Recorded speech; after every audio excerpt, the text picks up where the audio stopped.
സർവകലാശാലകളിലെ സ്ഥിരം വിസി നിയമനത്തിൽ സമവായം വേണമെന്നാവശ്യപ്പെട്ട് മന്ത്രിമാർ ഗവർണറെ കണ്ടു. മുഖ്യമന്ത്രിയുടെ നിർദ്ദേശപ്രകാരം മന്ത്രിമാരായ ആർ ബിന്ദു, പി രാജീവ് എന്നിവരാണ് രാജ്ഭവനിലെത്തി കൂടിക്കാഴ്ച നടത്തിയത്.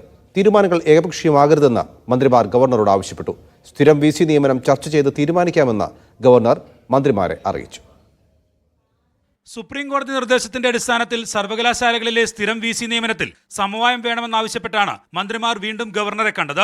IT നിയമവകുപ്പിലെ ഉദ്യോഗസ്ഥരോട് രാജ്ഭവനിലെത്താൻ ഗവർണർ ആവശ്യപ്പെട്ടിരുന്നെങ്കിലും മുഖ്യമന്ത്രിയുടെ നിർദ്ദേശപ്രകാരമാണ് മന്ത്രിമാർ തന്നെ ഗവർണറുമായി കൂടിക്കാഴ്ച നടത്തിയത്. കൂടിക്കാഴ്ച 1 മണിക്കൂറും 10 മിനിറ്റും നീണ്ടുനിന്നു. സ്ഥിരം വിസി നിയമനത്തിൽ ഏകപക്ഷീയമായി തീരുമാനമെടുക്കരുതെന്ന് മന്ത്രിമാർ ഗവർണറോട് ആവശ്യപ്പെട്ടു. യഥാർത്ഥത്തിൽ സുപ്രീം കോടതി വിധി വരുന്നതിന് മുമ്പ് ചാൻസലറും ഗവൺമെന്റും തമ്മിലുള്ള ചർച്ചകൾ ആരംഭിച്ചിരുന്നു. ആ ചർച്ചകൾക്കിടയിലാണ് ആ വിധി വന്നത്. അത് കുറേ കൂടി ആധികാരികത ഇത്തരം ചർച്ചകൾക്ക് ഉണ്ടായിട്ടുണ്ട്.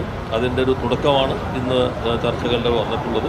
ആ ചർച്ചകൾ ഇനിയും തുടരും. സമവായത്തിലൂടെ നിയമനം നടത്തണമെന്ന സുപ്രീം കോടതി നിർദ്ദേശം പാലിക്കണമെന്ന സർക്കാർ നിലപാടും മന്ത്രിമാർ ഗവർണറെ അറിയിച്ചു. കേരള ഉൾപ്പെടെയുള്ള സർവകലാശാലകളിലെ പ്രശ്നങ്ങൾക്ക് പരിഹാരം കാണണമെന്നും മന്ത്രിമാർ ഗവർണറോട് ആവശ്യപ്പെട്ടു. സാങ്കേതിക ഡിജിറ്റൽ സർവകലാശാലകളിലെ താൽക്കാലിക വിസി നിയമനം സുപ്രീം കോടതി നിർദ്ദേശം പാലിക്കാതെയാണെന്ന നിലപാടും ഗവർണറെ മന്ത്രിമാർ അറിയിച്ചു. സുപ്രീം കോടതി നിർദ്ദേശത്തിന്റെ അടിസ്ഥാനത്തിലാണ് തീരുമാനമെടുത്തതെന്ന് ഗവർണർ മന്ത്രിമാർക്ക് മറുപടി നൽകി. സർവകലാശാലകളിലെ പ്രശ്നപരിഹാരത്തിനായി നേരത്തെയും മുഖ്യമന്ത്രിയും മന്ത്രിമാരും ഗവർണറെ കണ്ടിരുന്നു. എന്നാൽ അതിനുശേഷവും ഗവർണർ സമവായത്തിന് തയ്യാറായിരുന്നില്ല.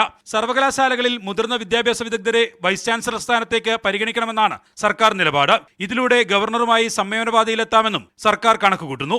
മീഡിയ 1 തിരുവനന്തപുരം.